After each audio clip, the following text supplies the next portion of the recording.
It's everyone's friend, it's Tyler. It's everyone's friend, it's Tyler. Hey guys, Tyler here.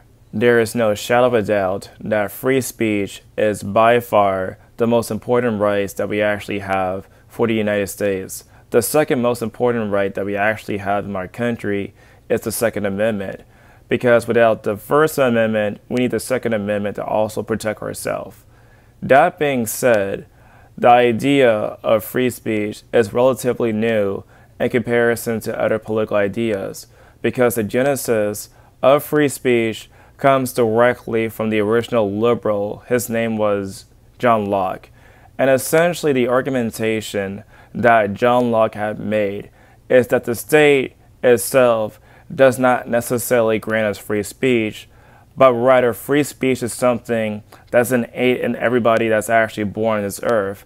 That means that the government actually has the duty to uphold the speech that we actually have once we were born, and not the other way around. And unfortunately, it seems as though that for the case of England, they're cracking down on speech that the government did not necessarily like. And the main reason why they're basically doing that right now is largely because the death of 3 girls led to riots on the streets, and as a direct result of that, the UK government is now cracking down on people who are posting offensive material on social media. 20 to 3, 1440, arresting you on suspicion of improper use of the Electronic Communications Network under Section 127 of the Communications Act, okay? So you do not have to say that may harm your defence if you don't mention one question, something which you later on in court.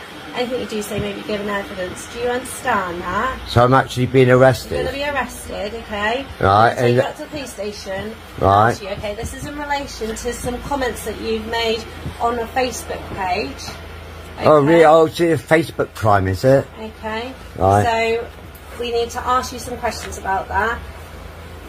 Right. Have you got anything in your pockets, Thomas? I've got my keys. No, that's about it, I think. Keys. So, anyone who's been arrested, we can search them under Section 32 of the Peace and Benevolence Act. Right. And that's for dangerous items. I mean, you said I was going to be arrested under some what information? I'm going to be arrested for posting on Facebook. Some comments that are offensive, obscene, and people have made a complaint about that, and it's and can you tell me what this comment was? Okay, well we'll do that when we interview. All right. And so, what am I going to be locked up for the night, or? You have been committed for sentence, having pleaded guilty to an offence of publishing written material, which is threatening, abusive, or insulting, intending thereby to stir up racial hatred.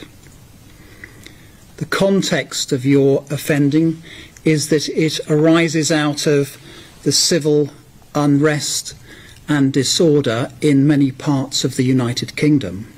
On the night of the 2nd and 3rd of August, the Britannia Hotel in Leeds was attacked by people who threw missiles which damaged windows.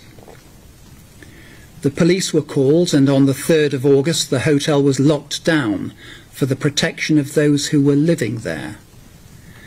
At the time there were 210 occupants, many of whom were foreign refugees and asylum seekers. Similar attacks to the hotel were launched on the 4th of August. The police attended on each occasion, and units were deployed to safeguard the hotel and to provide an increase in the police presence in the area. In between the 2 attacks, you took to social media in order to encourage others towards participation in the attacks upon the hotel. As is recognised on your behalf, this offence is so serious that an immediate custodial sentence is unavoidable. Would you stand, please? The sentence that I pass has been reduced by 1/3 to reflect your guilty plea. The sentence is one of 20 months imprisonment. You will serve up to 1/2 of your sentence in custody before you are released on licence. If you fail to abide by the conditions of your licence, you can be returned to prison to serve some or all of the remainder of the custodial term. So the question then becomes, why exactly are people in the United Kingdom are being arrested over posts over social media? Are there some sort of laws or legislation that actually support these actions? The first law is something that is known as the Public Order Act of 1986. It says right here, for the case of harassment, alarm, and distress, a person is guilty of an offense if he uses threatening or abusive words or behavior or disorderly behavior or display any writing, sign, or visible representation which is threatening or abusive within the hearing or sight of a person likely to cause harassment, alarm, or distress nearby.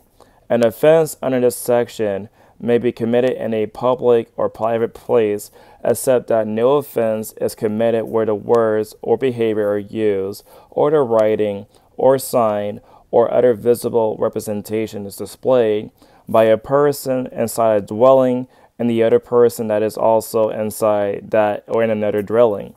It is a defense for the accused to prove that he has no reason to believe that there was any person within hearing or sight who was likely to cause harassment, alarm, or distress, or that he was inside of a dwelling and has no reason to believe the words or behavior used, or the writing, sign, or other visible representation displayed would be heard or seen by a person outside that or any other dwelling, or that his conduct was reasonable. The second major law that's also in the books for the United Kingdom is something that is known as the Communication Act of 2003. It says right here, it is more likely that persecution is required if the offense was motivated by any form of prejudice against the victim's actual or perceived ethnic or national origin, gender, disability, age, religion or belief, sexual orientation, or gender identity, or if the suspect targeted or exploited the victim or displayed hostility towards the victim based upon any of those characteristics. Such factors or context may sometimes elevate a communication that will otherwise not meet the high threshold to one that in all the circumstances could be grossly offensive. For example, a reference within a communication to a tragic event evoking many deaths of persons who share the protective characteristics. Hate crime messages may sometimes use languages that persecutors are not familiar with. Persecutors should ensure that they fully understand the meaning and particular context of particular language or slurs used so that they can properly address the degree to which it may cause offense. To do so, further information may be sought from a complainant or relative community groups. So according to what I just read right now, if I, Tyler, have decided to post something on social media that might cause offense to somebody based upon their race, based upon their sexual orientation, or based upon their religious beliefs, basically a police officer can come to my door and actually arrest me for causing offense to the offended person that did not like my messages. And not just that, but it's actually becoming international too, because a police officer over there basically said this. We will throw the full force of the law at people. And whether you're in this country committing crimes on the streets or committing crimes from further afield online, we will come after you. Yes, you guys heard that correctly. Even though someone like me, who are like American, live outside the United Kingdom, the Communication Act still applied to me, even though I don't live there whatsoever. And sure, if I make any type of insulting comment towards that particular nation, I'm also subject to persecution. As if, one country's law is actually applicable to another country's law, but I digress. Let's read more about this absurd law for the United Kingdom for the Communications Act. Holocaust denial or revision is removed from the protection of Article 10 by Article 17, where a display of hatred and anti-Semitism disguised as an artistic production, comic performance, even satirical or provocative, was not protected by Article 10. Sending false communications. Section 171 OSA 2023 creates a summary offense of sending false communications. The offense is committed if a person sends a message, the message conveys information that the person knows to be false. At the time of sending it, the person intending the message or the information in it to cause non-trivial psychological or physical harm likely to an audience, and the person has no reasonable excuse for sending the message. Not to mention, with the case of the Labour Party, they themselves want to legalize Islamophobia, and so any sort of criticism that might be deemed Islamophobic, they want to criminalize that as well, now that they're in power. So, what can we possibly say about this whole entire situation that I just shown right now? This whole entire situation reminds me that the importance of free speech should be actually protected, not just in America, but elsewhere in the world, because everybody is born with the right to speech, including speech that we also find to be incredibly offensive.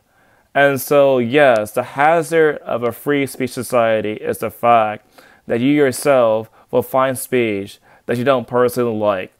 But that's fine, because the best way to fight speech that you find to be hateful is to make counter-arguments against that speech and not necessarily silence them. Because once you silence people, the state becomes very authoritative, and of course people cannot necessarily speak their mind underneath authoritative governments. And so it's really imperative for us to actually continue to have free speech no matter where we come from. This whole entire situation reminds me so much about what happened in 1984. Now, one of the biggest plots for that particular story is something that is known as Big Brother. And so to end off this video, I will play a clip on why exactly I feel this way. Much had changed in him since the first day in the ministry of love, but the final, indispensable, healing change had never happened until this moment. The waiters were turning back to their work. One of them approached with the gin bottle. Winston, sitting in a blissful dream, paid no attention as his glass was filled up. He was not running or cheering any longer. He was back in the ministry of love, with everything forgiven, his soul white as snow. He was in the public dock, confessing everything, implicating everybody. He was walking down the white-tiled corridor with the feeling of walking in sunlight and an armed guard at his back. The long-hoped-for bullet was entering his brain. He gazed up at the enormous face. 40 years it had taken him to learn what kind of smile was hidden beneath the dark mustache. Oh, cruel, needless misunderstanding. Oh, stubborn, self-willed exile from the loving breast. 2 gin-scented tears trickled down the sides of his nose. But it was all right. Everything was all right. The struggle was finished. He had won the victory over himself. He loved Big Brother.